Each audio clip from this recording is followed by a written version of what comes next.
लग्न होऊन घरात आल्यापासून आम्हाला फक्त ब्रह्मराक्षसावर विश्वास आहे. मी याच्या पुढे गॉसिप करणार नाही, तुमच्या बरोबर पण शेअर करणार नाही. मी ठरवलं खूप चुकीचं असतं असं दुसऱ्यांच्या गोष्टी काहीतरी शेअर करायच्या वगैरे. तुम्हालाही कळत नाही, तुम्ही कशाला ऐकता, कशाला बघता. त्याच्याकडे एक स्टोरी आहे, पैसे कमवण्याची स्टोरी आहे. आपण करतोय तंगडी कबाब, म्हणजे पहिल्यांदा करते ना, खराब झाली तर कसं हाच खाईल.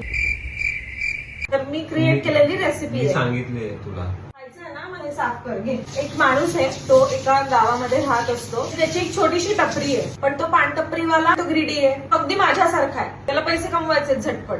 पानटपरीवाला ज्या गावात राहत असतो त्याच्याच बाजूच्या गावामध्ये तांत्रिक असतो.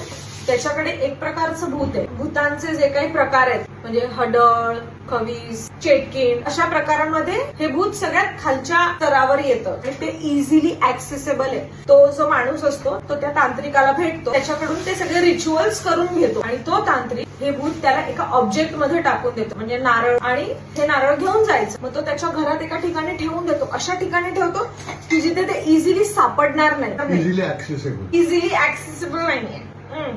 त्या भूताचं नाव आहे बाईंगी भूत. बाईंगी भूत, बैंगन नाही, बाईंगी भूत. तुम्ही भूताची मस्करी करू नका, आपल्याला पैसे मिळणार नाही. तो त्याच्या मनात ज्या अपेक्षा आहेत, मला हे हवंय, ते हवंय, असं हवंय, तसं हवंय, असं त्या भूताला सांगत जातो. सिन्स बाईंगी ग्रीडी आहे, त्यामुळे ते पण या माणसाकडे मागतं काय काय. त्याच्या पण छोट्या मोठ्या ग्रीड असतात. त्या एका छोट्या टपरीवरून त्याचं एक मोठं किराणामालाचं दुकान होतं. गावच्या ठिकाणी मोठं दुकान असणं ही खूप मोठी गोष्ट आहे. हे श्रीमंतीचंच लक्षण आहे. त्यानंतर त्याचा पेट्रोल पंप होतो, मग त्याचे पेट्रोल पंप्स होतात, मग त्याच्याकडे जमीन, जुमला, गाडी, बंगला सगळं येतं. तर हे सगळं झालं या भूतामुळे, कळतंय?